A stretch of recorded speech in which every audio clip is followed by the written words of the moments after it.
Good morning दोस्तों, UPSC times में मैं आप सभी का स्वागत करता हूं। दोस्तों, पिछली क्लास में हमने संविधान की प्रस्तावना के बारे में पढ़ा था और संविधान की प्रस्तावना के महत्वपूर्ण शब्दों को हमने जानने का प्रयास करा था। दोस्तों, आज दोबारा से हम संविधान की प्रस्तावना को एक बार पढ़ते हैं और थोड़ा सा रिवाइज करते हैं। दोस्तों, ये आप सबकी ड्यूटी है कि आप सभी को संविधान की प्रस्तावना लगभग आनी चाहिए। अगर पूर्ण रूप से आप इसे याद ना कर पाए तो थोड़ा बहुत आप ये मान के चल सके कि लगभग 70% 60% लमसम आपको संविधान की प्रस्तावना क्या है, किस प्रकार के शब्दों को संविधान की प्रस्तावना में कह सकते हैं समावेशित किया गया है, या फिर इन शब्दों का क्या क्रम है, इन शब्दों का क्या अर्थ है, ये सारी चीजें आपको पता होनी जरूरी है। तो दोस्तों, हम एक बार छोटा सा कह सकते हैं पढ़ के रिवीजन करते हैं। हम भारत के लोग, संविधान की प्रस्तावना हम भारत के लोगों से शुरू होती है। भारत को एक प्रभुत्व संपन्न समाजवादी पंथ निरपेक्ष लोकतांत्रिक गणराज्य बनाने तथा उसके समस्त नागरिकों को सामाजिक, आर्थिक, राजनीतिक, न्याय, विचार, अभिव्यक्ति, विश्वास, धर्म और उपासना की स्वतंत्रता, प्रतिष्ठा और अवसर की समानता प्राप्त करने के लिए तथा उन सब में व्यक्ति की गरिमा और राष्ट्र की एकता और अखंडता सुनिश्चित करने वाली बंधुता बढ़ाने के लिए दृढ़ संकल्प होकर इस संविधान सभा में आज 26 नवंबर 1949 को ऐदत द्वारा इस संविधान को अंगीकृत, अधिनियमित और आत्मा अर्पित करते हैं। दोस्तों, ये संविधान की प्रस्तावना होगी। एक मैंने आपको पढ़ के इसलिए ये सारा बता दिया है ताकि आपको थोड़ा थोड़ा याद रहे कि लगभग संविधान की प्रस्तावना इस प्रकार की है। दोस्तों, आगे बढ़ते हैं। आज हम संविधान की प्रस्तावना से जुड़े हुए कुछ महत्वपूर्ण बिंदुओं को देखेंगे। सबसे पहले संविधान की प्रस्तावना है क्या, संविधान की प्रस्तावना से संबंधित महत्वपूर्ण विचार कौन कौन से हैं, महत्वपूर्ण मामले जो अब तक हमारे देश के सर्वोच्च न्यायालय द्वारा संविधान की प्रस्तावना के संबंध में दिए गए, संशोधन से संबंधित विवाद और संविधान में जो संशोधन है उससे संबंधित विवाद किस प्रकार से है। पांचवा एक और हम करेंगे कि कुछ प्रश्नों को भी हम करने का प्रयास करेंगे जो प्रश्न अब तक यूपीएससी में या स्टेट पीसीएस से पूछे गए। तो दोस्तों, आगे बढ़ते हैं। सबसे पहले अगर हम परिभाषित करें कि संविधान की प्रस्तावना क्या है, तो दोस्तों देखते हैं परिभाषा में कि संविधान की प्रस्तावना क्या है। तो परिभाषा में कह सकते हैं कि प्रस्तावना संविधान का सार अथवा संक्षिप्त परिचय है। प्रसिद्ध न्यायविद व संवैधानिक विशेषज्ञ N.A. पालकीवाला ने भी प्रस्तावना को संविधान का परिचय माना है। प्रस्तावना में संविधान का सार निहित है। प्रस्तावना में संविधान का सार निहित है। यह संविधान की कुंजी है तथा उपयुक्त स्थान या फिर उचित स्थान है जहां से कोई हमारे संविधान का परिचय, हमें संविधान की प्रकृति जान सकता है तथा उपयुक्त स्थान है जहां से कोई हमारे संविधान की प्रकृति जान सकता है। तो दोस्तों, परिभाषा में कह सकते हैं कि प्रस्तावना संविधान का सार है। सार मतलब वो चीजें जो पूरे संविधान में दी गई है वो छोटे से शब्दों में यहाँ पे लिखी गई है, या फिर संक्षिप्त परिचय है प्रस्तावना संविधान का। प्रसिद्ध न्यायविद व संवैधानिक विशेषज्ञ N.A. पालकीवाला ने भी प्रस्तावना को संविधान का परिचय पत्र माना है। प्रस्तावना में संविधान का सार निहित होता है। यह संविधान की कुंजी तथा उपयुक्त स्थान है जहां से कोई हमारे संविधान की प्रकृति को जान सकता है या फिर समझ सकता है। दोस्तों, कैसे संविधान की प्रकृति, मतलब हमारा संविधान किस प्रकार का है? तो हमारा संविधान एक लोकतांत्रिक संविधान है। हमारा देश कैसा है? हमारा संविधान एक गणराज्य देश की स्थापना करता है, एक समाजवादी देश की स्थापना करता है, पंथ निरपेक्ष देश की स्थापना करता है। दोस्तों, सामाजिक, आर्थिक, राजनीतिक न्याय पे कह सकते हैं जो हमारी सरकारें या फिर हमारे देश का जो उद्देश्य होता है, लोगों को सामाजिक, आर्थिक, राजनीतिक न्याय देना है, विचार, अभिव्यक्ति, विश्वास, धर्म और उपासना की स्वतंत्रता देना है, प्रतिष्ठा और अवसर की समानता देना है। ये हमारे देश के संविधान के कार्य है जो हमारे देश का संविधान देश की सरकार के द्वारा पूरा करेगा। तो ये संविधान कह सकते हैं एक तरीके से हमें इससे संविधान के बारे में ये सब चीजें जानने को मिलती हैं। तो एक छोटा सा संविधान का परिचय जहां से हम संविधान को लगभग जान सकते हैं कि आखिरकार हमारे संविधान का नेचर, प्रकृति किस प्रकार की है। आगे बढ़ते हैं दोस्तों।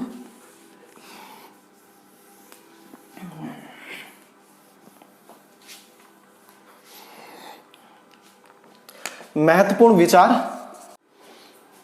तो दोस्तों, महत्वपूर्ण विचार, हम उन महत्वपूर्ण विचारों को पढ़ने जा रहे हैं जो संविधान की प्रस्तावना से संबंधित है। मतलब संविधान की प्रस्तावना के संबंध में महत्वपूर्ण व्यक्तियों ने क्या क्या अपने विचार प्रस्तुत किए। तो सबसे पहले दोस्तों हम सर अल्लादी कृष्णस्वामी अय्यर के बारे में पढ़ेंगे। सर अल्लादी कृष्णस्वामी अय्यर दोस्तों संविधान सभा के मेंबर थे, ये सदस्य थे, और इन्होंने संविधान की प्रस्तावना के बारे में कहा था कि संविधान की प्रस्तावना हमारे दीर्घकालिक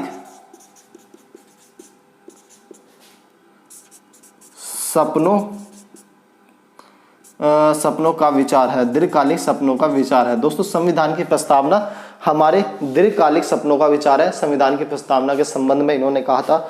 दोस्तों, क्योंकि हम सभी विद्यार्थी यूपीएससी की तैयारी कर रहे हैं तो हमें संविधान से जुड़े एक एक शब्द की व्याख्या पता होनी चाहिए।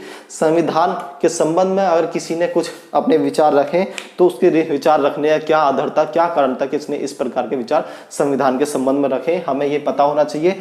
तो इन्होंने दीर्घकालिक सपनों का विचार कहा। दीर्घकालिक सपने मतलब एक ऐसा सपना जो दीर्घकालिक मतलब लंबे समय से ये जिसे सोच रहे थे, जो एक ऐसा सपना जो लंबे समय से पाने के लिए तत्पर थे, वो आज मिल गया है। यही इनका विचार कहते हैं, यही दीर्घकालिक सपनों का विचार कहलाएगा। मतलब हम कह सकते हैं कि आज़ादी से पहले हमारा देश दोस्तों गुलाम था, और गुलाम देश में लोगों के पास किसी प्रकार के अधिकार नहीं थे, और लंबे समय तक हमने इन अधिकारों को पाने के लिए संघर्ष करा। देश के स्वतंत्रता सेनानियों ने एक लंबा संघर्ष करा ताकि उन्हें ये अधिकार मिल सके।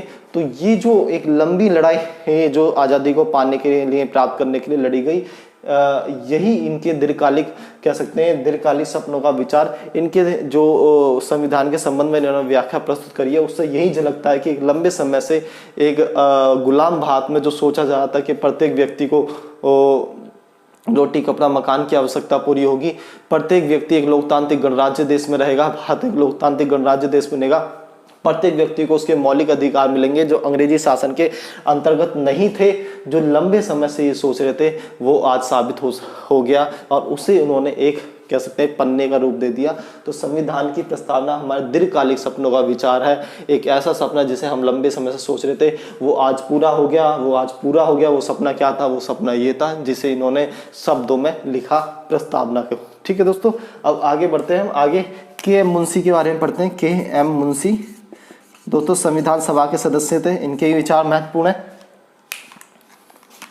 प्रस्तावना हमारी राजनीतिक जन्म कुंडली।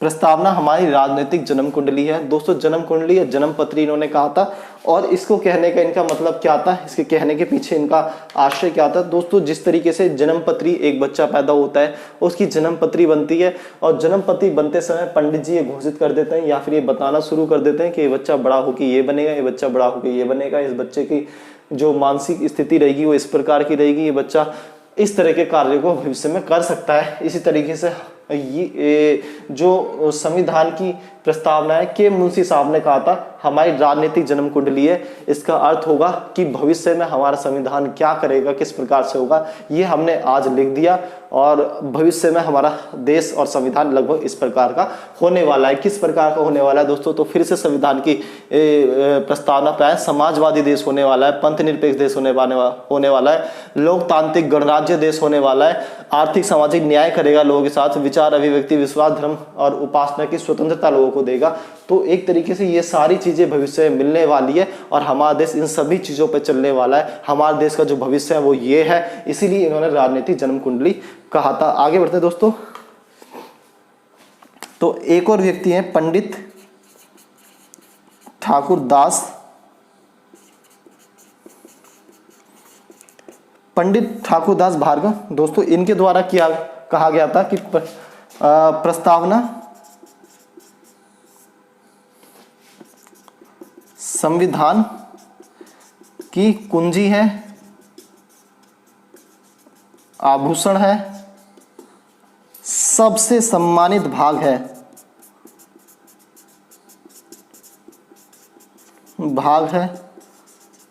आत्मा है तथा उचित स्थान है जहां से कोई संविधान का आकलन कर सकता है।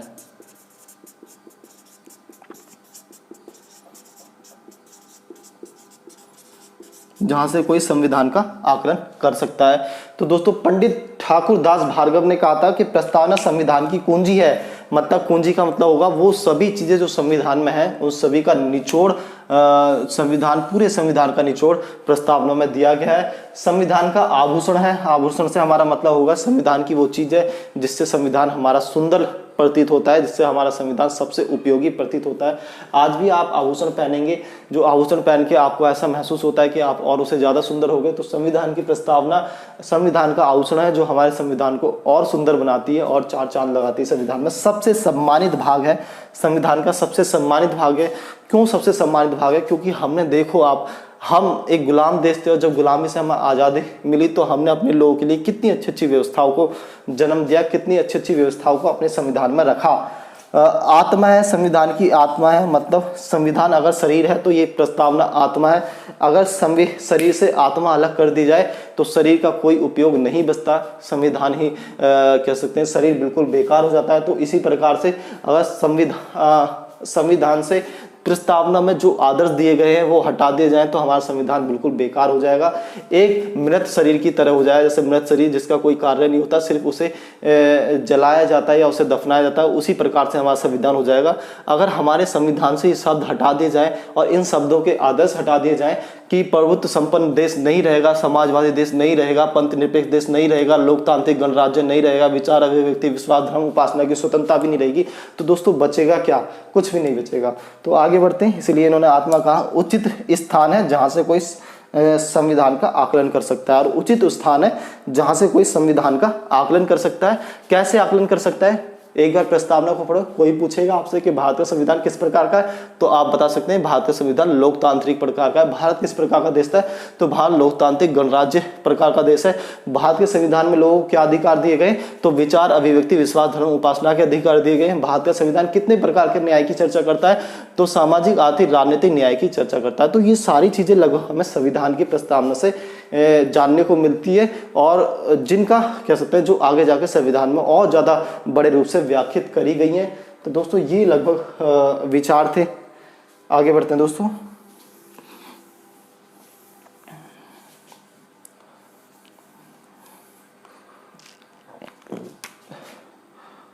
न्यायाधीश गजेंद्र गढ़कर, न्यायाधीश गजेंद्र गढ़कर दोस्तों सुप्रीम कोर्ट के न्यायाधीश रहे। इन्होंने कहा था कि प्रस्तावना संविधान की कुंजी है, प्रस्तावना संविधान की कुंजी है। आगे देखेंगे दोस्तों, तो न्यायाधीश एम हिदायतुल्लाह ये भी सुप्रीम कोर्ट के न्यायाधीश रहे थे और भारत के कह सकते हैं कार्यवाहक राष्ट्रपति के तौर पर भी इन्होंने कार्य किया था। तो न्यायाधीश एम हिदायतुल्लाह इन्होंने कहा था कि संविधान की प्रस्तावना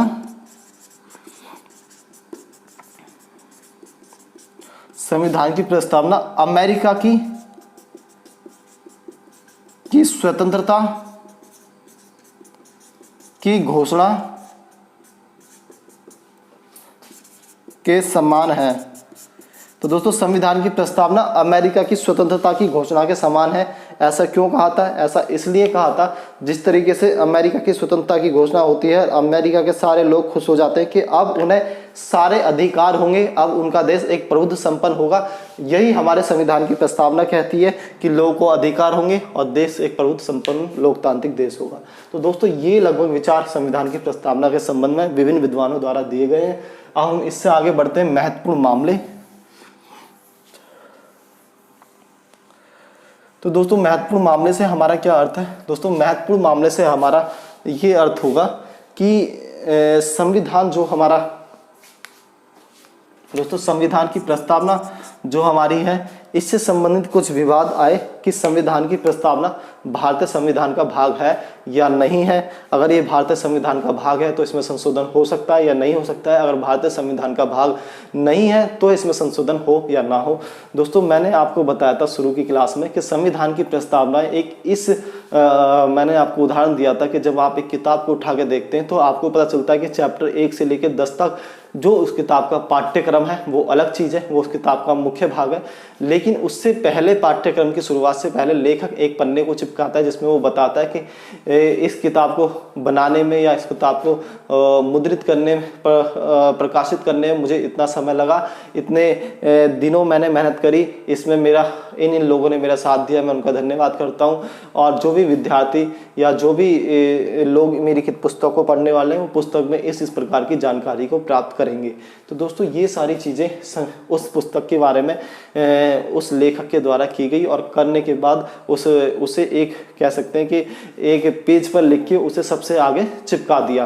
तो दोस्तों एक पेज पे लिख के सबसे आगे चिपका दिया, अब आप क्या मानेंगे वो उस किताब का भाग है? किताब का भाग असलियत में देखा जाए तो पाठ्यक्रम 1 से लेके पाठ्यक्रम 10, अगर उसमें 10 चैप्टर है तो वो 10 चैप्टर उसका मुख्य भाग है। असलियत में किताब को लिखने का जो उद्देश्य था वो उन 10 चैप्टर को विद्यार्थियों तक या फिर जो पढ़ने के इच्छुक हैं उन लोगों तक पहुंचाना था। वो तो लेखक जो एक कह सकते हैं कि जो किताब के बारे में एक भूमिका लेखक ने लिखी या प्रस्तावना लेखक ने लिखी, उसे किताब का भाग किस तरीके से माना जाए। अगर किताब में कुछ सुधार, चैप्टर में कुछ सुधार होना, कुछ डिमांड आती है, कुछ मांग आती है कि इस किताब में कुछ सुधार हो, तो वो दोस्तों वो सुधार उस चैप्टर में होंगे जिस चैप्टर में आपको त्रुटियां या गलतियां मिलती हैं। लेकिन उस भूमिका में सुधार करने का क्या मतलब होगा? तो दोस्तों यहाँ पर वही क्वेश्चन आता है कि संविधान की प्रस्तावना संविधान के किसी अनुच्छेद का भाग नहीं है।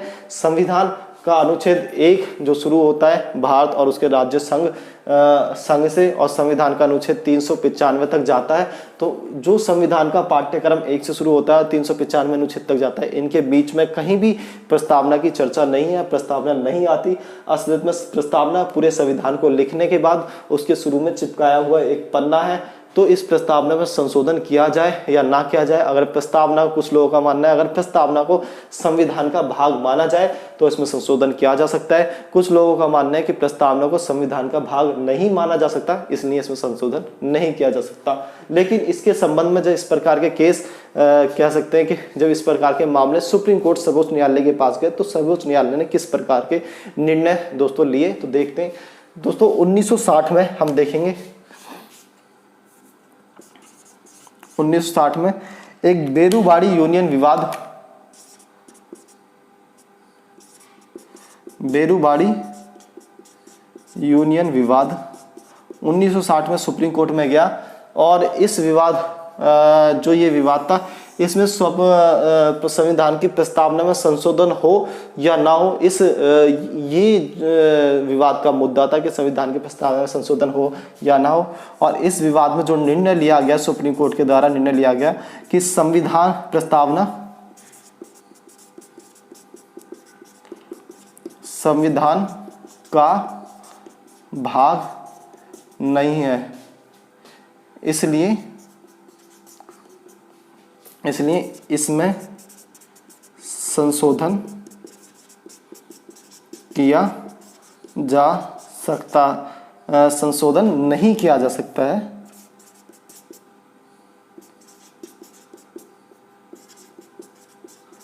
प्रस्तावना संविधान का भाग नहीं है, इसलिए इसमें संशोधन नहीं किया जा सकता है। इस वाले विवाद में सुप्रीम कोर्ट का निर्णय था। प्रस्तावना संविधान की कुंजी है तथा यह संविधान सदस्यों के मंतव्यों को समझने का उचित स्थान है। जहाँ संविधान की भाषा मूक हो, संविधान कुछ नहीं बताता, वहाँ हमें संविधान की प्रस्तावना पढ़नी चाहिए। और संविधान की प्रस्तावना पढ़ने के बाद हमें ये क्लियरिटी हो जाएगी, ये स्पष्ट हो जाएगा कि आखिरकार संविधान है क्या या संविधान क्या चाहता है। तो दोस्तों निर्णय में लिया गया कि प्रस्तावना संविधान का भाग नहीं है, इसलिए इसमें संशोधन नहीं किया जा सकता। जब संविधान का भाग ही नहीं है तो संशोधन भी नहीं किया जा सकता। प्रस्तावना संविधान की कुंजी है और कहा गया प्रस्तावना संविधान की कुंजी है, मतलब संविधान का निचोड़ है। जहां यह संविधान तथा यह संविधान सदस्यों के मंतव्यों को समझने का उचित स्थान है, तथा ये वो उचित स्थान है जहां से संविधान के जो संविधान सभा के जो सदस्य थे जिन्होंने संविधान बनाया, उनके मंतव्यों को, उनके मन को परखा जा सकता है, देखा जा सकता है आखिर वो किस प्रकार का संविधान बनाना चाहते थे, आखिर वो किस प्रकार का देश बनाना चाहते थे। तो वो हमें यहाँ से लगभग झलकता है। तो दोस्तों ये कहा गया। उसके बाद एक मुख्य जो केस आया, केशवानंद भारती बनाम केरल राज्य, केशवानंद भारती बनाम केरल राज्य संघ के नाम से ये मुद्दा आया 1973 में।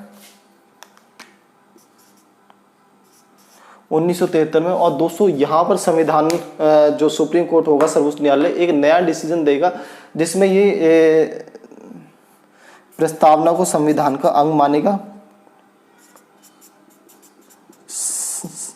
प्रस्तावना संविधान का अंग है तथा इसमें संशोधन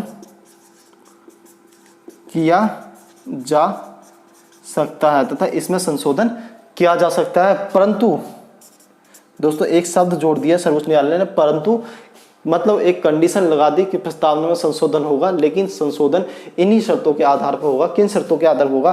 परंतु प्रस्तावना में संशोधन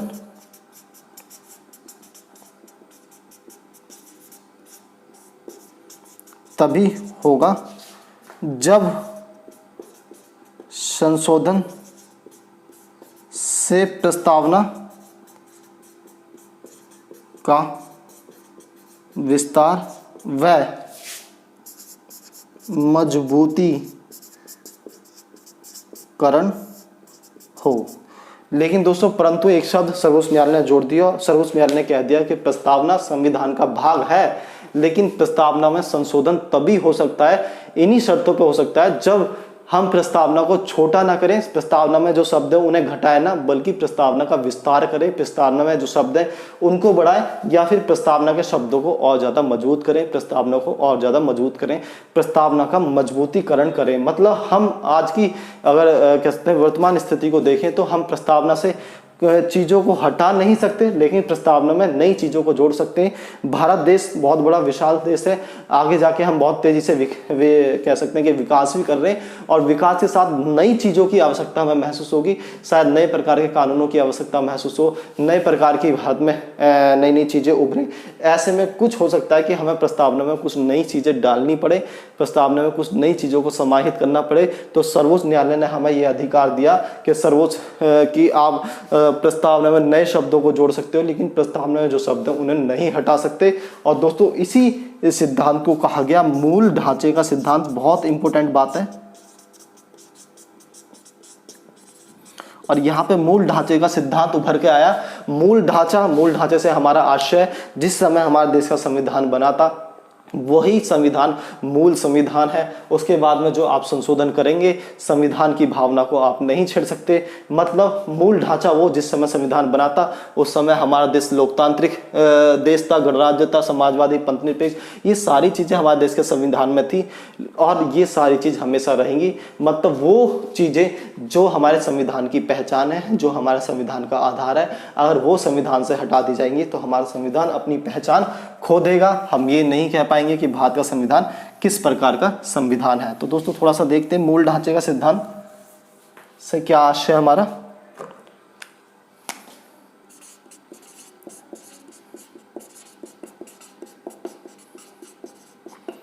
मूल ढांचे का सिद्धांत, दोस्तों मूल ढांचे के सिद्धांत से क्या आशय है कि मूल ढांचा मूल ढांचे का सिद्धांत, मूल ढांचे का सिद्धांत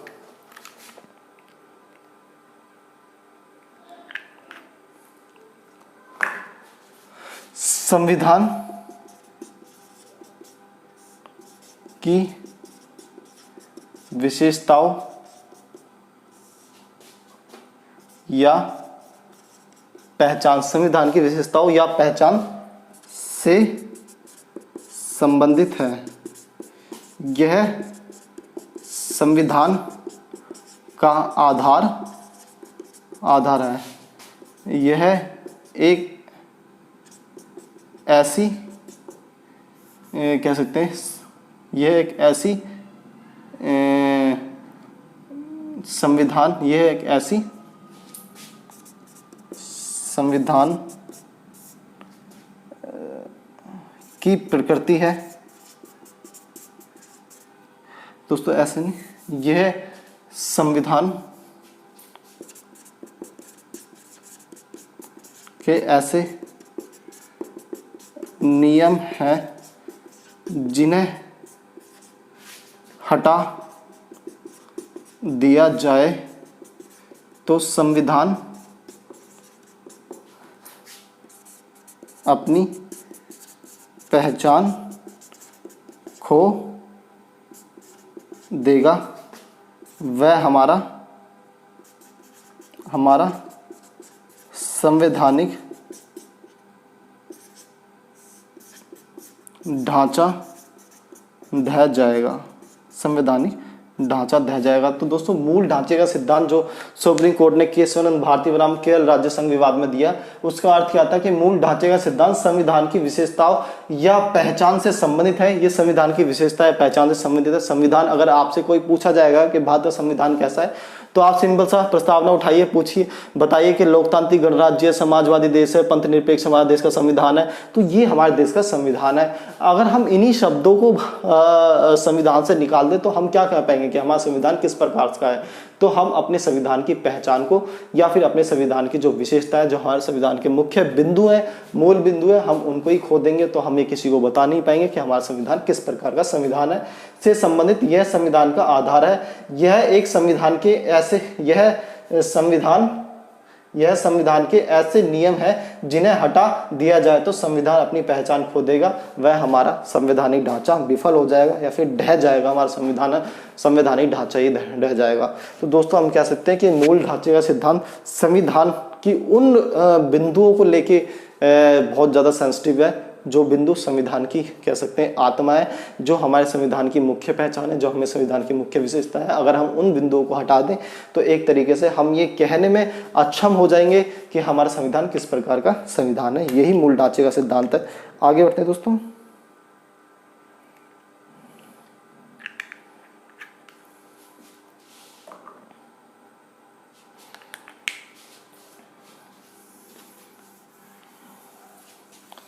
दोस्तों आगे हम देखेंगे संविधान में संशोधन से संबंधित विवाद। संविधान में प्रस्तावना में संशोधन से संबंधित विवाद और दोस्तों इसकी आलोचना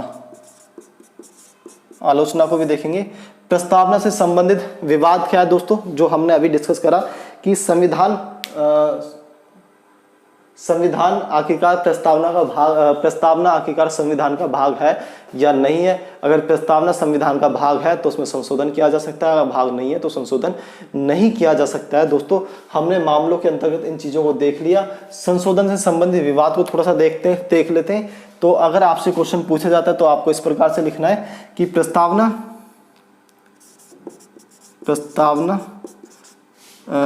में संशोधन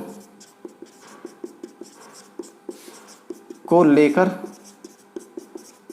विश्व भर में दो प्रकार के विचार देखते हैं।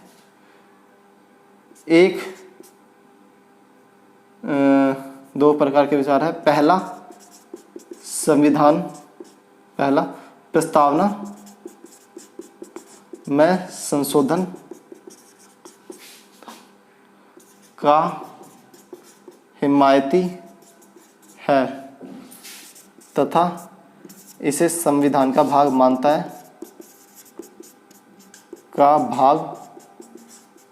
मानता है, जबकि दूसरा इससे विपरीत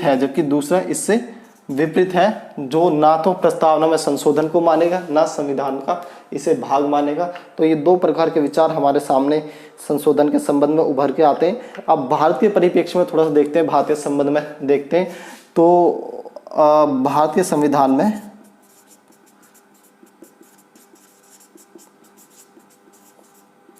अनुच्छेद 368 कहता है कि इस संविधान में संशोधन इस प्रक्रिया अनुसार होगा। तो देखो अनुच्छेद 368 भारतीय संविधान में संशोधन की बात करता है, और जब संशोधन की बात करता है तो वो कहता है कि इस संविधान शब्द का प्रयोग करता है कि इस संविधान में संशोधन की प्रक्रिया इस प्रकार से होगी। अब इस संविधान का मतलब जो हमारे देश का संविधान है, लेकिन यहाँ पर दोबारा वही मुद्दा उभर कर आता है कि इस संविधान का भाग प्रस्तावना को माना जाए या ना माना जाए। अगर इस संविधान का भाग प्रस्तावना को माना जाएगा तो प्रस्तावना में संशोधन 368 के अनुसार किया जा सकता है। 368 में जिस प्रकार की प्रक्रिया दे रखी है उसके अनुसार संशोधन किया जा सकता है। लेकिन अगर इस संविधान मतलब हमारे देश के संविधान का भाग प्रस्तावना को ना माना जाए, देश के संविधान का भाग, तो उसमें संशोधन नहीं हो सकता। दोस्तों थोड़ा समझने की कोशिश करें, शब्दों का हेरफेर है, कंफ्यूज ना हो। संविधान के अनुच्छेद 368 जो संविधान में संशोधन की प्रक्रिया को बताता है, और ये अनुच्छेद में लिखा हुआ है कि इस संविधान में संशोधन। अब इस संविधान में संशोधन मतलब पूरे संविधान में संशोधन इस प्रकार से होगा। लेकिन मुद्दा तो वही उभर के आता है कि अगर इस संविधान का भाग माना जाए प्रस्तावना को या ना माना जाए, नहीं माना जाएगा तो संशोधन नहीं हो पाएगा, अगर माना जाएगा तो संशोधन इसी प्रक्रिया से हो जाएगा। तो दोस्तों ये मुद्दा दोबारा से उभर के आया, और ये मुद्दा जब उभर के आया तो हमने देखा केशवानंद भारती बनाम केरल राज्य संघ में जो मूल ढांचे का सिद्धांत उभर के आया प्रक्रिया अनुसार होगा। आगे चलकर सर्वोच्च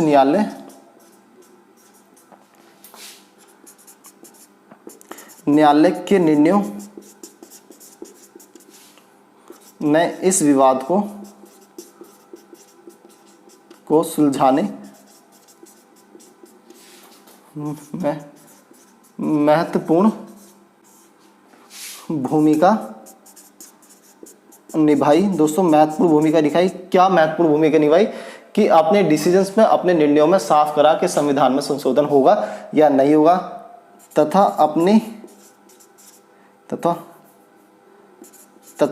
केशवानंद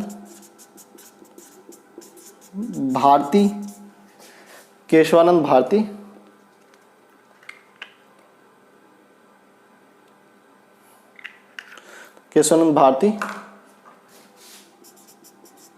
मामले में मूल ढांचे का सिद्धांत। तो केशवानंद भारती मामले में मूल ढांचे का सिद्धांत दिया, और मूल ढांचे का सिद्धांत कहता है कि संविधान की प्रस्तावना संशोधन तभी हो सकता है जब संविधान का मजबूतीकरण किया जाए, सब प्रस्तावना का मजबूतीकरण किया जाए, जब प्रस्तावना का विस्तार किया जाए। और इसी डिसीजन के आधार पर दोस्तों, इसी निर्णय के आधार पर सरदार स्वर्ण सिंह समिति की सिफारिश पर प्रस्तावना में 42वें संविधान संशोधन 1976 में 3 नए शब्दों को जोड़ा गया। कौन से 3 नए शब्दों को जोड़ा गया? तो दोस्तों, एक शब्द कहेंगे हम पंथ निरपेक्ष, 3 नए शब्दों को जोड़ा गया। एक तरीके से कहेंगे संविधान की प्रस्तावना का मजबूतीकरण किया गया, विस्तार किया गया। तो किन 3 शब्दों को जोड़ के मजबूत करा गया संविधान की प्रस्तावना को?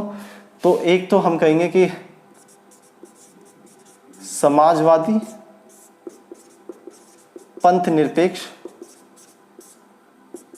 एवं अखंडता।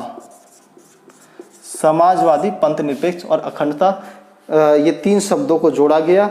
मूल ढांचे के सिद्धांत के आधार पर यह निर्णय लिया गया था। सरदार स्वर्ण सिंह समिति, ध्यान रखें, सरदार स्वर्ण सिंह समिति की सिफारिश पे यह कार्य किया गया था। 42वें संविधान संशोधन के द्वारा 1976 में किया गया था। 42वें संविधान संशोधन में संविधान के अंतर्गत इतने विस्तृत और विशाल संशोधन किए गए थे कि इसे मिनी कॉन्स्टिट्यूशन की संज्ञा दी गई। इस अनुच्छेद को हम मिनी कॉन्स्टिट्यूशन, इस संविधान संशोधन को हम मिनी कॉन्स्टिट्यूशन कहते हैं। दोस्तों, संविधान से संबंधित विवाद, अब हमारा संविधान से संबंधित आलोचना और महत्वपूर्ण प्रश्न बचे हैं। दोस्तों, क्लास थोड़ी सी लंबी हो जाएगी तो हम संविधान से संबंधित जो हमारी आलोचना बचती है और महत्वपूर्ण प्रश्न बचते हैं, इसे हम अगली क्लास में करेंगे।